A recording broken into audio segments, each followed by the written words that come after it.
menyanyikan lagu Indonesia Raya.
Mengheningkan cipta. Mengheningkan cipta dimulai.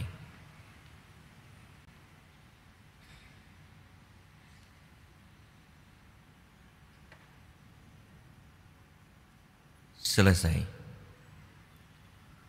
Pembacaan teks proklamasi dibacakan oleh Pastor Rafael Adi Pramono OSC.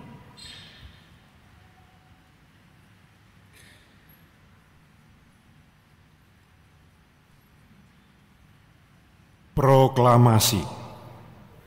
Kami, bangsa Indonesia, dengan ini menyatakan kemerdekaannya.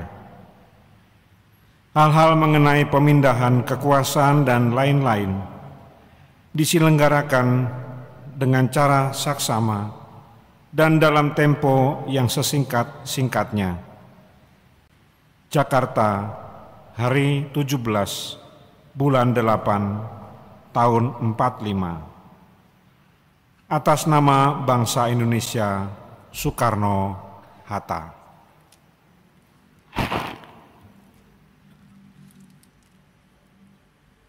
Pembacaan teks Pancasila dibacakan oleh Frater David dan diucap ulang oleh umat.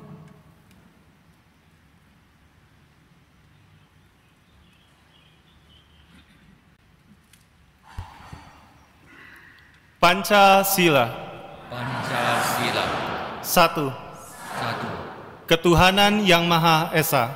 Ketuhanan yang Maha Esa. 2. Kemanusiaan yang adil dan beradab. Kemanusiaan yang adil dan beradab. 3. Persatuan Indonesia. Persatuan Indonesia. 4.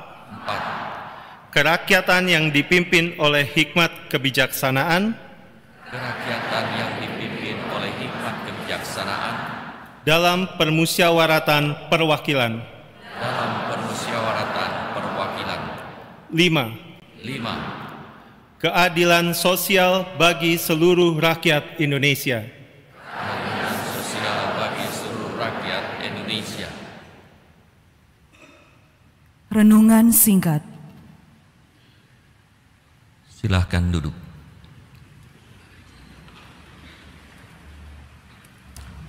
Saudara-saudari yang terkasih, hari ini Indonesia merayakan kemerdekaan yang ke-80.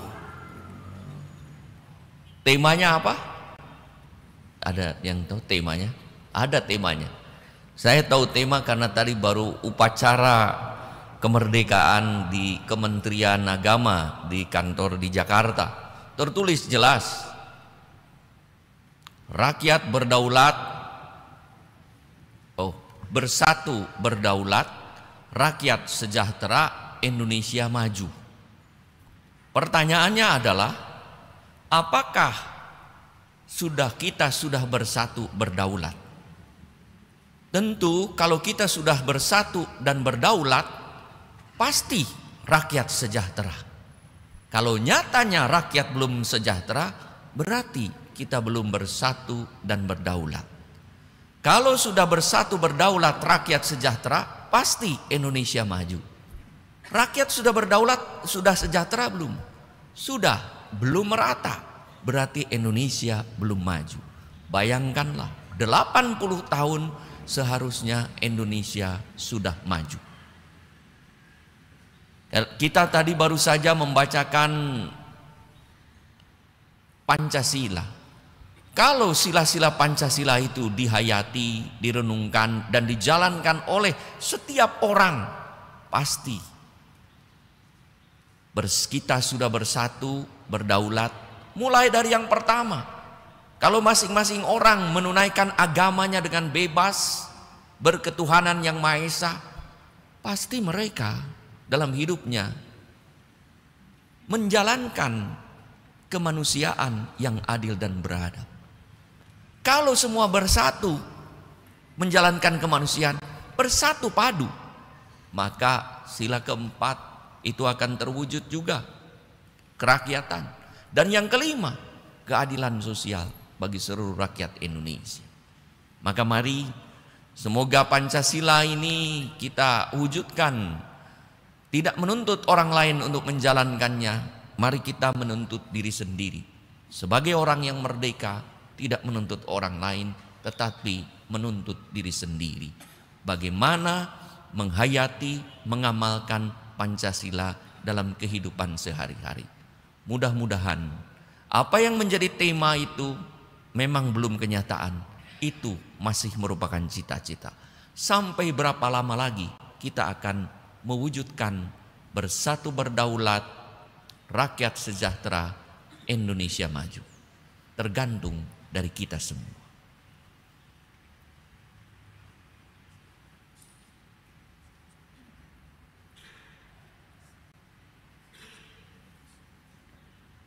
Prosesi peringatan Hari Kemerdekaan telah selesai. Imam dan para petugas dipersilahkan untuk memasuki ruang sakristi.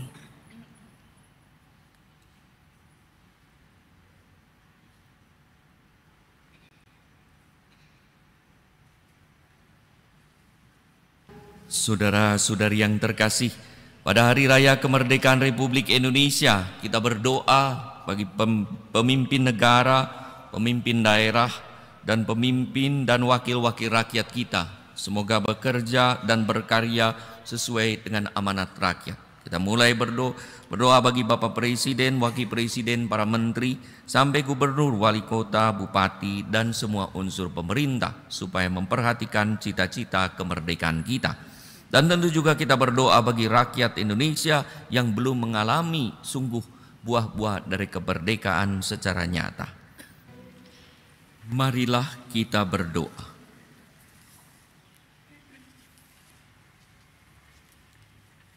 Allah Bapa yang Maha Pengasih, dalam diri Putramu Engkau memanggil setiap orang kepada kemerdekaan yang sejati. Kami bersyukur karena Engkau telah menganugerahkan kemerdekaan kepada bangsa kami. Semoga Engkau selalu melindungi tanah air kami dan menjauhkannya dari segala bahaya peperangan dan bencana alam. Dengan pengantaraan Tuhan kami Yesus Kristus Putramu, yang hidup dan berkuasa bersama Engkau dalam persatuan dengan Roh Kudus, Allah sepanjang segala masa.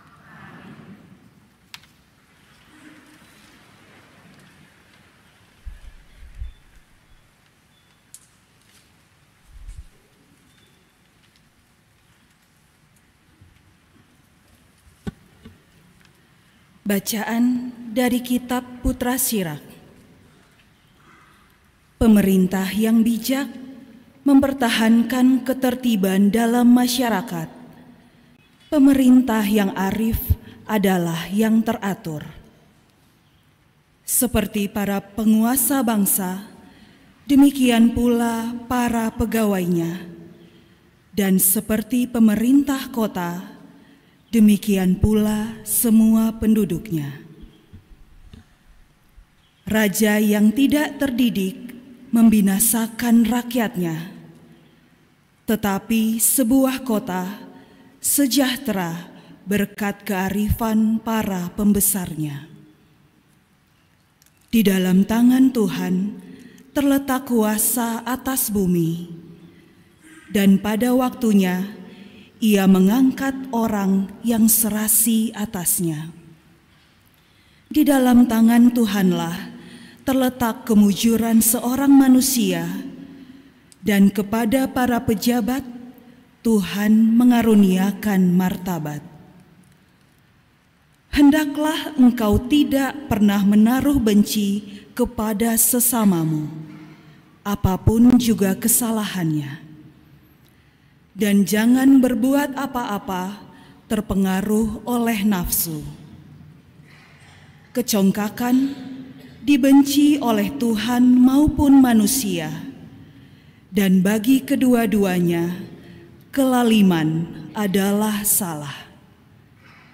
Pemerintahan beralih dari bangsa yang satu kepada bangsa yang lain akibat kelaliman, kekerasan, dan uang.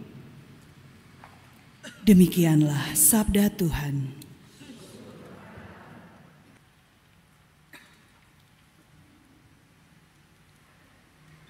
Bacaan dari surat pertama Rasul Petrus.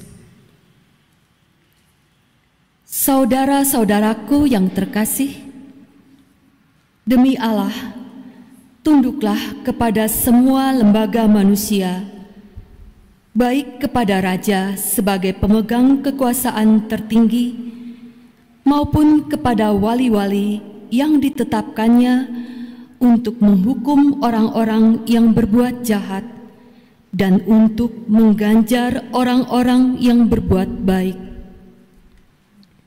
Sebab inilah kehendak Allah, yaitu supaya dengan berbuat baik kamu membungkamkan kepicikan orang-orang bodoh. Hiduplah sebagai orang merdeka, bukan seperti mereka yang menyalahgunakan kemerdekaan itu untuk menyelubungi kejahatan-kejahatan mereka. Tetapi hiduplah sebagai hamba Allah. Hormatilah semua orang, kasihilah saudara-saudaramu, takutlah akan Allah, hormatilah raja. Demikianlah sabda Tuhan.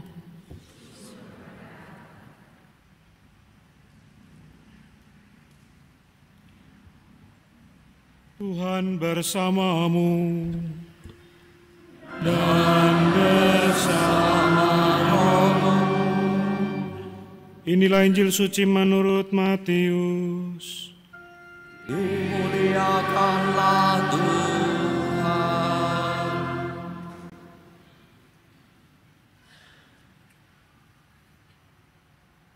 Sekali peristiwa, orang-orang Farisi berunding bagaimana mereka dapat menjerat Yesus dengan satu pertanyaan. Mereka menyuruh murid-murid mereka bersama-sama para pendukung Herodes bertanya kepada Yesus, "Guru, kami tahu Engkau seorang yang jujur dan dengan jujur mengajarkan jalan Allah, dan Engkau tidak takut kepada siapapun juga, sebab Engkau tidak mencari muka. Katakanlah kepada kami pendapatmu, bolehkah membayar pajak kepada Kaisar atau tidak?"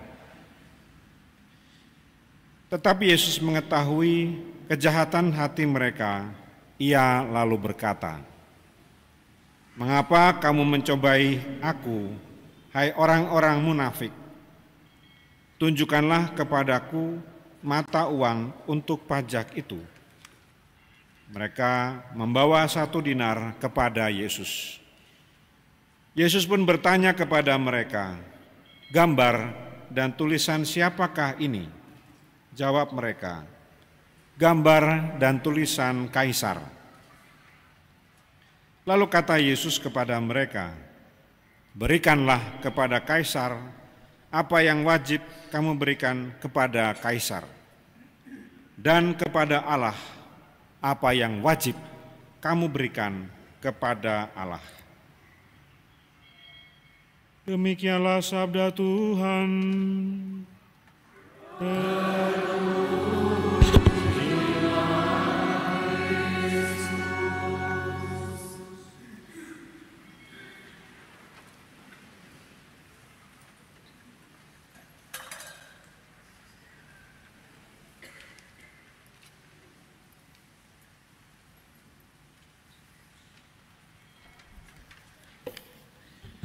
Saudara-saudari yang terkasih, kadang-kadang kita mendengar orang, atau pada hari ini tadi saja saya disambut merdeka, merdeka di situ ya, di sakristi.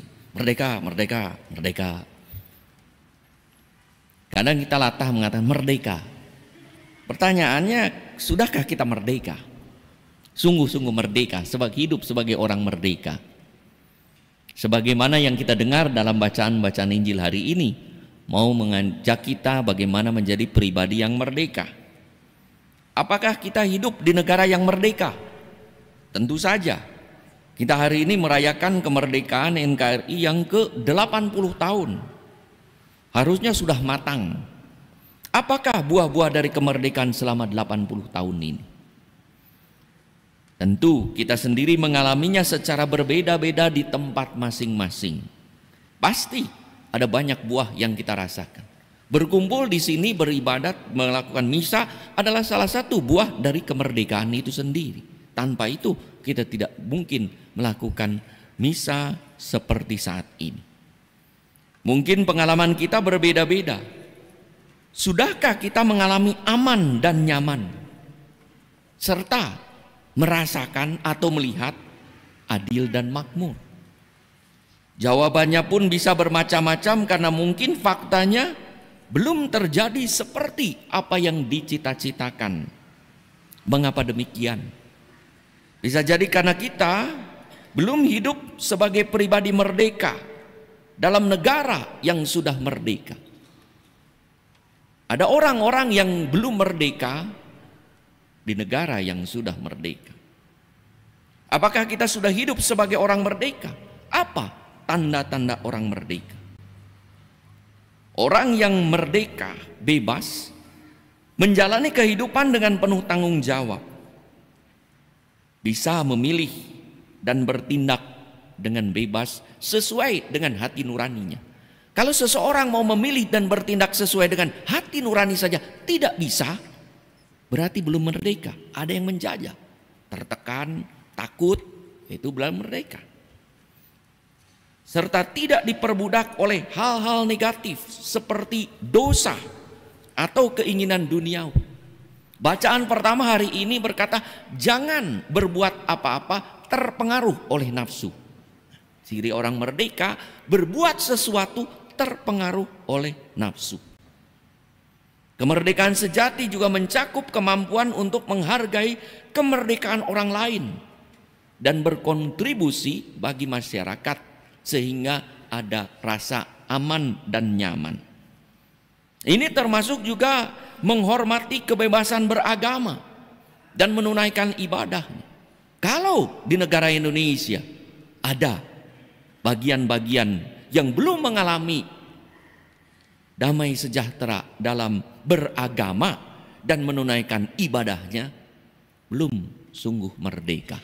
Dan itulah yang menjadi PR, pekerjaan rumah kita yang harus kita laksanakan bersama-sama. Pemerintah, masyarakat, tokoh agama, tokoh masyarakat, dan kita semua. Maka kalau kita masih mengalami belum bisa membangun rumah ibadat dengan tenang, dengan bebas, sekalipun persyaratan belum sudah terpenuhi, berarti belum sungguh merdeka. Saudara-saudari yang terkasih, kemerdekaan NKRI lahir berkat tindakan kepahlawanan para pejuang negara dengan jiwa mereka, jiwa merdeka mereka yang rela mengorbankan nyawanya. Maka misa syukur 80 tahun kemerdekaan kita juga mengenang jasa dan cinta para pahlawan, baik yang dikenal maupun yang tidak dikenal. Bagaimana mereka menampilkan diri sebagai pribadi-pribadi yang merdeka agar Indonesia meraih kemerdekaan. Bagaimana Indonesia dapat mewujudkan kemerdekaan dengan sungguh atau membuahkan kemerdekaan kalau tidak dipimpin oleh orang-orang yang merdeka, kalau tidak dibangun oleh orang-orang yang merdeka.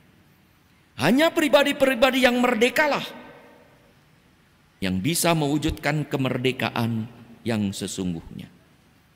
Bagaimana mungkin kita sungguh disebut merdeka, mewujudkan konstitusi tentang kebebasan beragama dan menunaikan ibadah yang diatur dalam Undang-Undang Dasar 1945 pasal 28E dan 29 saja belum bisa. Pekerjaan rumah masih besar. Sampai berapa lama lagi kita menunggu bahwa cita-cita kemerdekaan yang diperjuangkan oleh para bapak bangsa bisa terwujud. Sudah 80 tahun kita merdeka, tapi masih ada orang-orang di bagian-bagian tertentu yang mengalami terjajah. Saudara-saudari yang terkasih, dalam Injil orang-orang terhormat pada zaman Yesus rupanya belum hidup sebagai orang merdeka. Orang Farisi dan orang Herodian, mereka adalah orang yang terhormat, mempunyai jabatan yang tinggi, status sosial yang dihargai, tetapi rupanya masih tampil sebagai orang yang terjajah, yang mau menjajah Yesus dengan jebakan. Jadi orang merdeka jangan berbuat apa-apa terpengaruh nafsu. Kalau berbuat sesuatu terpengaruh nafsu, itu bukan orang merdeka. Maka jebakannya ada, apakah boleh membayar pajak kepada kaisar? Bukan pertanyaan informatif, tetapi pertanyaan argumentatif untuk menjatuhkan Yesus karena nafsu. Mereka mempertanyakan apakah sebagai orang beragama yang taat kepada Allah boleh melakukan kewajiban atau tanggung jawab pada negara yang diwakili oleh kaisar. Seakan tanggung jawab warga negara bertentangan dengan kewajiban orang beriman. Sebagai pribadi merdeka, Yesus tidak terpengaruh oleh perasaan, nafsu, naluri, tapi Yesus tetap berpikir untuk membantu dan menolong mereka. Yesus mengajak mereka justru untuk bertindak sebagai pribadi merdeka yang tahu mana kewajiban sebagai umat beragama dan kewajiban sebagai warga negara. Dua kewajiban itu tidak bertentangan, harus dijalankan dan diwujudkan secara seimbang. Itulah orang-orang yang merdeka. Kewajiban warga negara akan dijalankan dengan sungguh kalau lahir dari pengalaman beragama, pengalaman akan cinta Tuhan, pengalaman akan dicintai dan diberkati oleh Tuhan, pengalaman dipanggil dan diutus oleh Tuhan.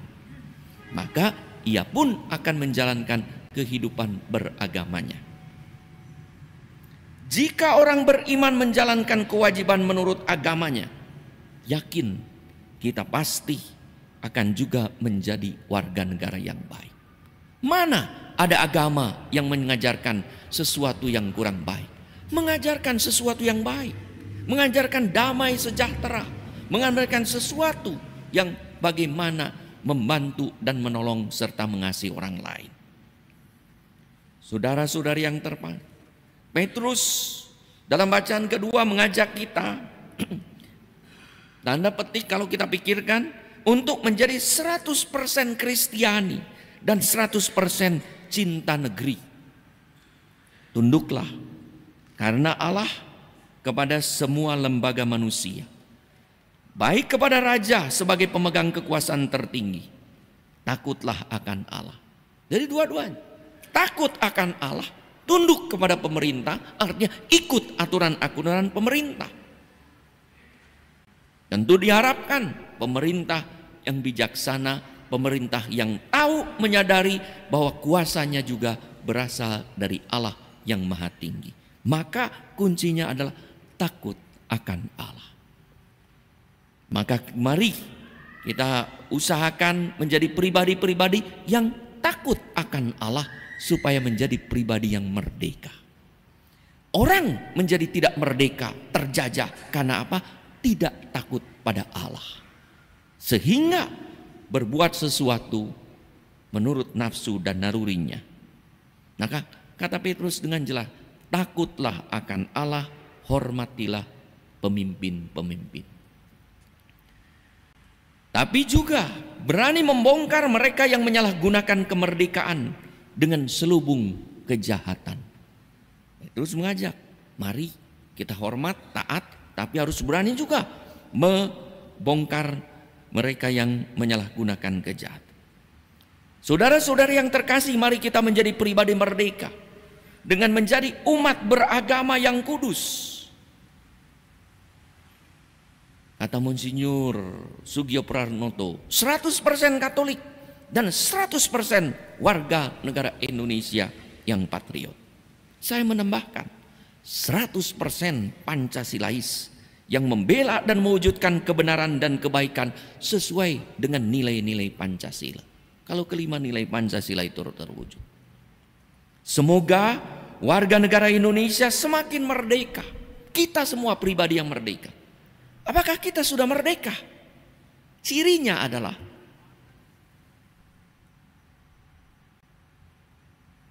tidak menjelekkan orang lain untuk menjatuhkan, tidak membicarakan orang lain karena nafsu dan naluri untuk menjatuhkan orang lain. Boleh tidak membicarakan orang lain, boleh untuk menolong orang lain, membicara. Tapi menjelekkan, membicarakan orang lain, apalagi yang jelek dan gunta untuk menyebar gosip atau menjelek-jelekan, itu yang disebut tanda orang merdeka. Maka ciri yang salah satu cirinya, ya, kalau kita masih menjelekkan orang lain untuk menjatuhkan orang lain, bisa jadi kita belum merdeka. Sangat sederhana sekali. Dan itulah yang dilakukan orang-orang Farisi dan Herodian. Dengan menjebak Yesus, menjelekkan Yesus untuk apa? Menjatuhkannya. Tapi Yesus membalasnya dengan luar biasa, hanya menunjukkan, mari tempatkanlah segala sesuatu sebagai warga negara yang baik dan sebagai umat beragama yang bagus. Salah satu tanda kemerdekaan yang nyata juga adalah kebebasan beragama dan beribadah menurut agamanya dengan aman dan nyaman. Merdeka. Apakah kita di gereja ini sudah merdeka? Tidak? Merdeka? Syukur kepada Allah. Tadi saya mendengarkan, sudah beberapa minggu ini saya mendengarkan prihatin, tapi ya sudah, nggak apa-apa, memang demi keamanan. Tadi ada pengumuman kan, kalau sudah itu pengumuman belum merdeka kita di gereja katedral juga. Saudara-saudari, kalau komuni tolong tas dibawa, belum merdeka. Kalau sudah merdeka, tas dibawa, tidak dibawa pun aman. Nah, karena belum merdeka, karena ada orang-orang yang mengincar tas, siapa tahu gitu ya, sehingga harus dibawa. Bisa jadi sudah ada kejadian, maka diperingatkan oleh pengumuman itu, tolong bawa. Ya, katedral tidak bertanggung jawab kalau ada dompet dan tas secara ajaib hilang. Ya, itu bukan hilang. Nah, makanya tolong dibawa. Nah, itu belum merdeka kita rupanya ya di sini ini. Ya, sudah tidak apa-apa. Tapi demi keamanan lebih baik dibawa juga ya, nggak apa-apa gitu. Sampai pada suatu hari kita sungguh-sungguh merdeka gitu ya. Nah, ini cara, itu kan salah satu cara kita belum merdeka itu ya. Waduh, mau komuni aja lihat kiri kanan gitu ya.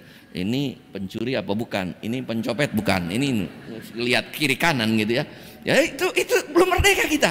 Belum aman dan nyaman ya. Jangan jauh-jauh di mall, di pesawat, di kereta api, di bis kota, Oh, di gereja saja belum merdeka gitu ya.